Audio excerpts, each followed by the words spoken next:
Welcome to JH. Today we're diving into the high-stakes world of the Vseebox remote setup.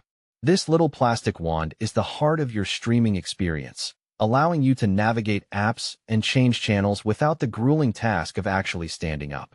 Because let's face it, if we wanted to move, we wouldn't be binge-watching in the first place.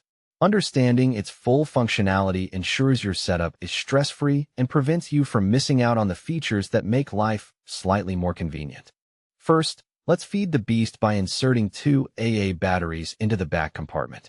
Ensure the polarities match, unless you're intentionally trying to fail at the simplest step of the process. Once you've secured the cover, it's time for pairing. Most remotes connect automatically, but if yours is feeling particularly stubborn, just hold the OK and menu buttons together for a few seconds. When the indicator light blinks, it means the remote has finally decided to cooperate with your Vseebox. The layout is designed for people who don't want to think too hard.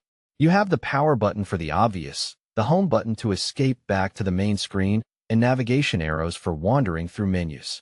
The OK button selects your choices, while the back button is there to undo your poor navigation decisions. You also get volume controls, a mute button for instant silence, and a numeric keypad for the traditionalists who still remember channel numbers. Some models even support voice search, which is perfect for when moving your thumb feels like too much of a workout. Finally, to make this the one remote to rule them all, you can set it up for TV control. Press and hold the TV button, enter your specific TV code, and wait for the power light to flash in victory. And just like that, you've successfully set up your Vseebox remote.